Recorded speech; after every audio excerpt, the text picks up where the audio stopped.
There's a Waxworks museum here. Yes. Let's go and have a quick look-see. Wax museums are great settings for horror films, from Vincent Price preserving his victims to Jack Taylor eating them.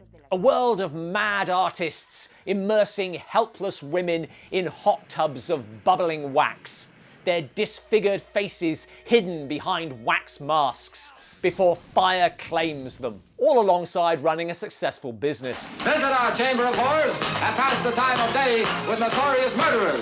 I hope you don't think I've gone too far hiring this fellow to bring people in. We're looking at the best and worst wax museum horrors, starting at the very bottom. Grand opening of the erotic House of Wax. The world's greatest lovers all in wax. Whoa. There are quite a few wax museum horrors, but fair warning, very few of them are challenging for the top 3. And even in a crowded field of the below average and the just plain crap, 1988's Dracula's Widow really earns its place at the bottom. Directed by Christopher Coppola, as if that family hadn't screwed with Dracula enough, it stars Emmanuelle actress Sylvia Christel as Vanessa Dracula. And if you are who you say you are, you're a widow. Distressed to learn her husband's fate. I'm a widow. I haven't been in one of these places since I was a kid. As a wax museum horror, it loses points for the wax museum serving no real purpose except to introduce the lead character. This is odd. It says 5 crates. I count 6.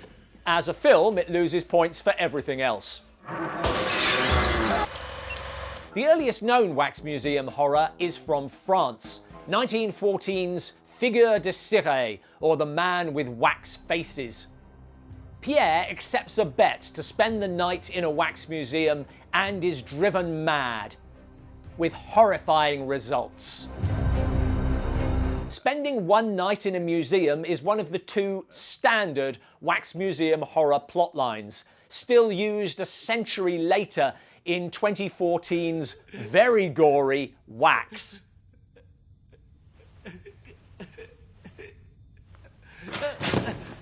Long thought lost, a copy of Figure de Cire was discovered in 2007, though badly damaged in places. It was directed by Maurice Tourneur, father of Cat People and Night of the Demon director Jacques Tourneur, the year before he left his home country for America. His US career includes another wax museum horror, While Paris Sleeps, starring Lon Chaney. Now lost, reviews of the time were not laudatory, though Harrison's reports notes, "The Chamber of Horrors background may appeal to a certain type of picture-goer." Speaking of Chambers of Horrors, also lost is British silent Chamber of Horrors from 1929. Another to feature the one night spent in a museum plotline, but this time expanded into a feature-length Grand Guignol horror. Some films don't quite make the grade for one reason or another. Yet another lost film is 1929's Seven Faces, an early talkie featuring Paul Mooney playing 7 different characters. Sounds great, set in a wax museum, but not horror. Here are some more of my wax creations. Likewise, Charlie Chan at the Wax Museum. This is Jack the Ripper, London's mystery murderer. Detective story rather than horror. He's fainted. As is Midnight at Madame Tussauds. And here, gentlemen, is the famous Chamber of Horrors. Another bet to spend the night in a wax museum and featuring young Billy Hartnell, 30 years before he entered the TARDIS. A fine ripe banana, 2 a pound of pole. Shut it, lovely. The film spends little time in the museum to no real purpose. There's Midnight Manhunt, a comedy mystery with the novel premise of hiding a corpse amongst the wax dummies. Also George Zucco. They're only yours. But again, they barely use the museum. Bye Bye Monkey I mention only because of the presence of King Kong abandoned on a beach. It's not horror. I thought it was pretentious nonsense. The Wax Museum plays a very small role, although it does burn.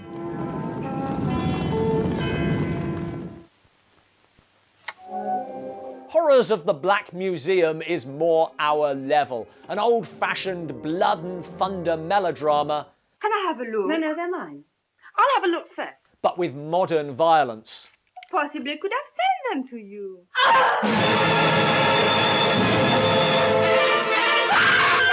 And Michael Gough chewing scenery.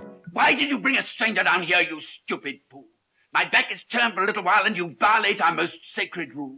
You know I never allow any outsider to snoop round my workshop. However, again, the museum of the title barely features, and the terror comes from the weapons on display, not the dummies. Lower him in. Michael Gough's hot tub is full of acid, not wax. Take him out.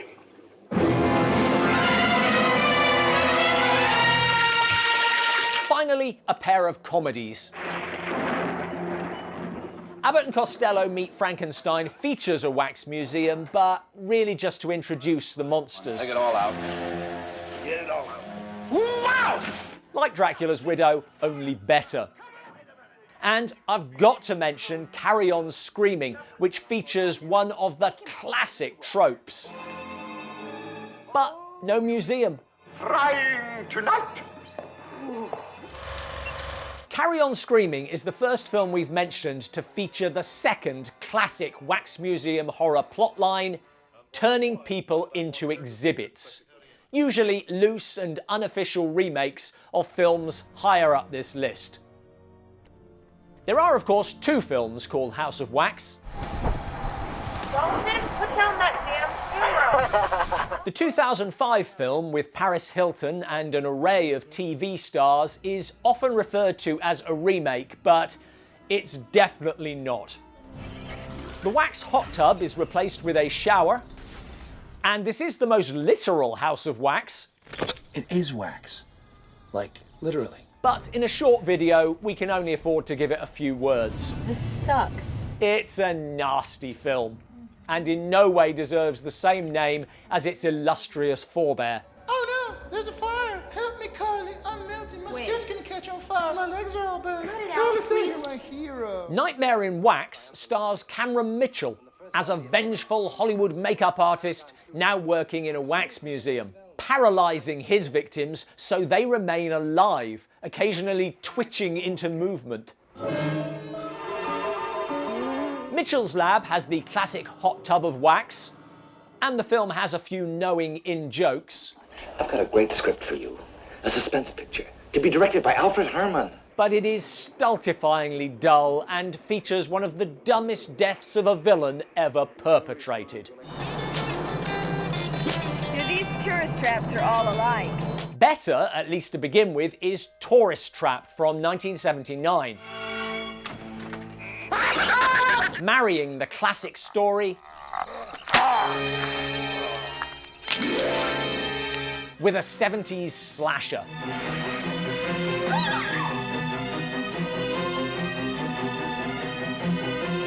This is basically the Texas Wax Museum Massacre, as a group of teens happen upon an Old West wax museum and fall foul of the residents.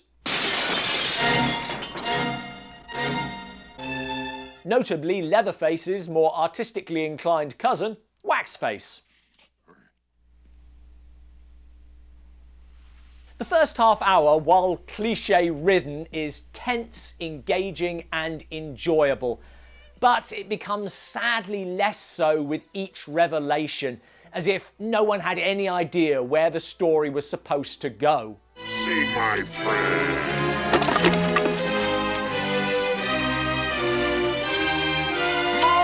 The surreal ending does at least wake you up. One thing I learned doing this video, wax museum horrors are popular in Mexico. 1964's Museo del Horror, that's Museum of Horror, is set in a wax museum of famous actors. Otherwise, it's just another House of Wax retread featuring the usual disfigured killer. Then there's House of Terror. Best known for being cannibalized by Jerry Warren to make his Face of the Screaming Werewolf and featuring Lon Chaney Jr. A mad scientist is trying to create an undead army, using a wax museum as a front and a handy way of disposing of his mistakes. Chaney plays a recently discovered mummy whom the Doctor revives, only for him to turn into a werewolf. The film stars Mexican comic Tintan, a little reminiscent of Lou Costello, and ends in the usual fire. But the greatest of these is Santo in the Wax Museum. And now we'll be entering the lower gallery. You'll see reproductions here of many famous monsters that history has known. Whether nefarious Wax Museum owner Dr. Carroll is trying to create an army of monsters, or revenge himself on the beauty in the world. Your skin is as soft as a baby, Susan. And very soon now you'll have wrinkles and ugly lines.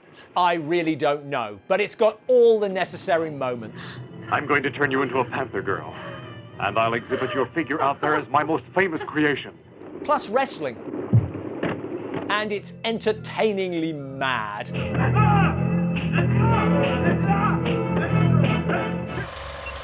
Most of these films can be divided into either One Night in the Museum or Turning People into Dummies, but there are a few that ring the changes. Terror in the Wax Museum is a decent mystery horror from 1973.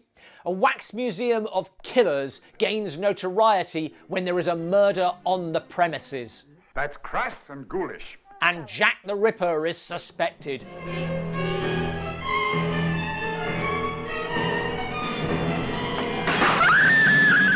Nothing special, but elevated by a classic cast, including Ray Milland. You will meet some of the most fiendish monsters in all history. Elsa Lanchester. Meg! And John Carradine. Wax thou art, and unto wax thou shalt return. The dream sequences are quite effective, and if little else is, you can still enjoy the talent on display.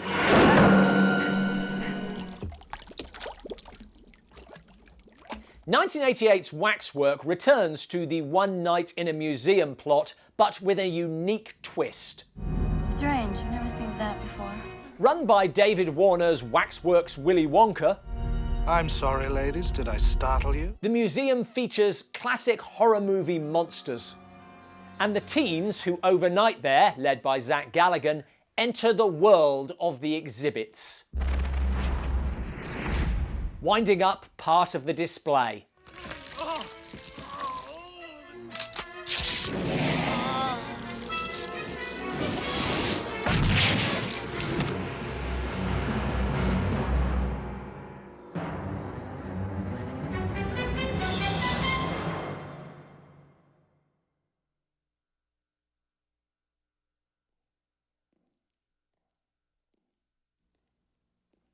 The tone is tongue-in-cheek, yet very gory. It is uneven and light on plot and character, but its no-holds-barred approach, noteworthy cast, and gleeful references to everything from Night of the Living Dead to Hammer's Mummy has won it a cult following. Galligan and director Anthony Hickox returned for a sequel, Waxwork 2 Lost in Time, but it doesn't qualify for our list as there is no museum, nor, despite the title, Waxworks. But we're giving this slot to The Frozen Ghost. This is the inner sanctum.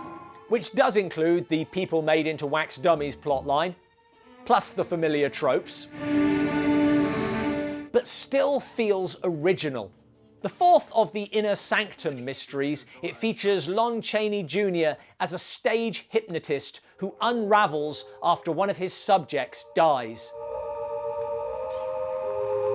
So he takes a job at the local wax museum alongside a disgraced plastic surgeon who has retrained as a creepy model maker. Cleopatra, you are the Queen of the Nile. Not quite as crazy as it sounds, but solid entertainment. She'll make a marvelous Joan of Arc. Featuring Evelyn Ankers, who frequently appeared alongside Chaney, most notably in The Wolfman. Tell you what we'll do. We'll take a little walk tonight, then we'll talk it over. No. Here, hiding the fact that she was 6 months pregnant. And Elena Verdugo, another former love interest of Chaney's Wolfman. always an effervescent presence who deserves to be better known. It does feel like two stories welded together by a convoluted premise, but it's fun. Now definitely into the better films, here's a couple that didn't quite make the top 3. There's something evil about that place. 1971's The House That Dripped Blood is borderline because it's one of Amicus's anthology films and only one of the segments is set in a wax museum. The story concerns a model of Salome that always reminds men of a lost love. In this case, Peter Cushing and Joss Ackland. I've got to go back to that place. The payoff is a little predictable, but the performances are strong, the atmosphere is terrific, and the other segments are good too. Writer-producer Dario Argento intended Wax Mask to be directed by Lucio Fulci, but his death meant that it passed to Sergio Stivaletti. Like Waxwork, Wax Mask mashes up the two classic Wax Museum horror plot lines. One night in the museum. Well then, I'll bet that you don't have the courage to stay there the night alone. And people made into exhibits. Though here, the process is a lot more visceral. This is a more excessive take on the story, with added violence, sex and body horror. Building to an ending that includes the classic tropes, alongside genuine insanity. Not top 3, but perhaps the best of the also-rans, thanks to proper creeps and grand Italian style. Hurry! It's actually surprising that Amicus didn't locate one of their anthologies in a wax museum because the exhibits naturally trigger stories, and it's possible they wanted to avoid comparison with the daddy of all wax museum horrors, 1924's Waxworks.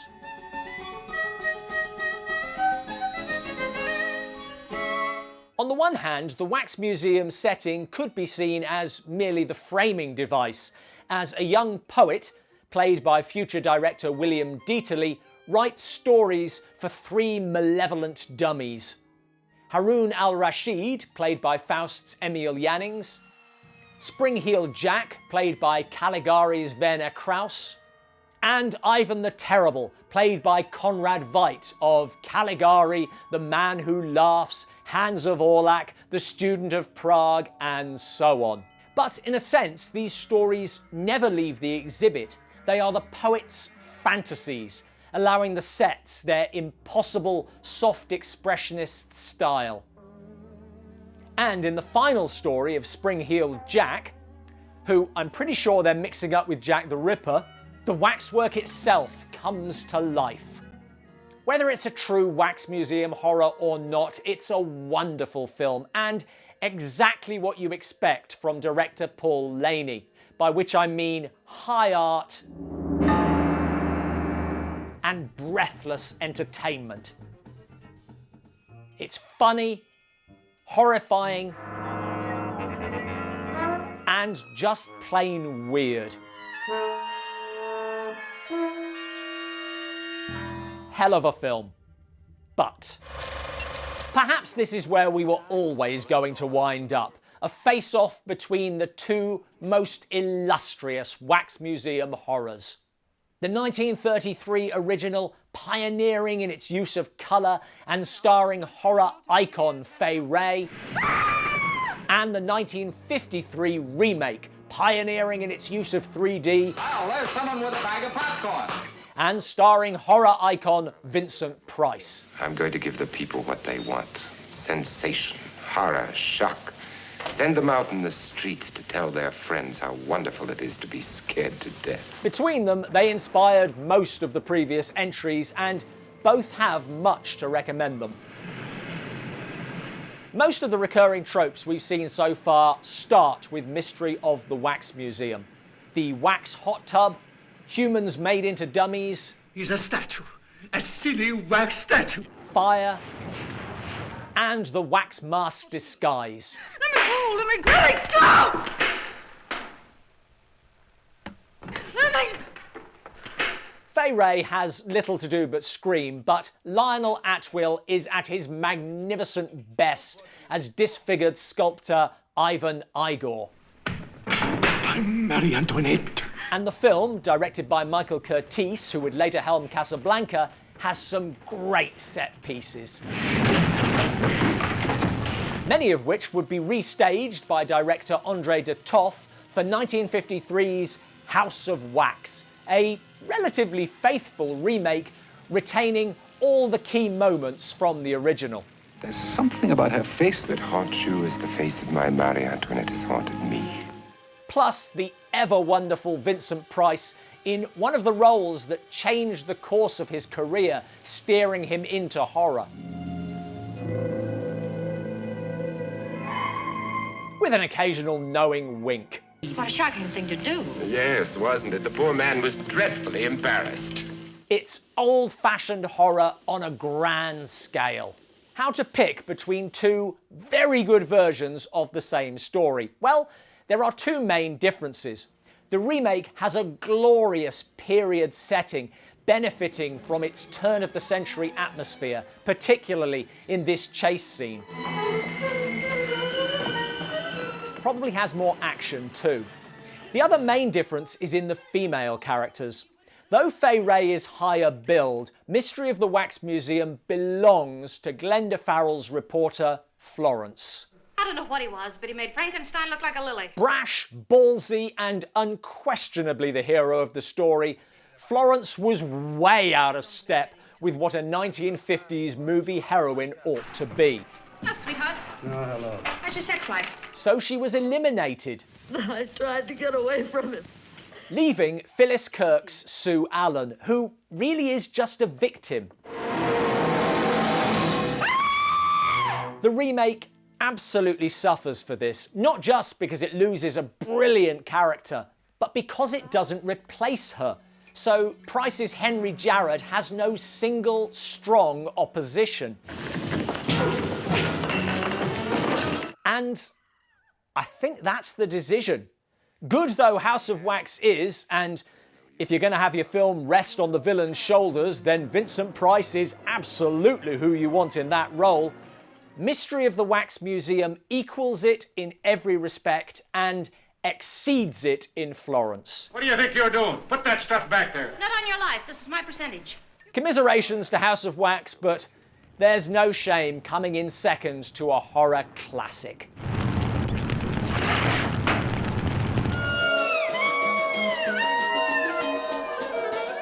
Thanks for watching, and as always, special thanks to our Patreon and YouTube membership supporters, without whom we could not do these longer videos. Please check out our recent special for more on Mystery of the Wax Museum.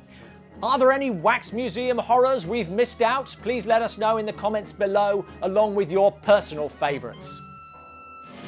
Boy, he looks like a real man, doesn't he? You'd be surprised.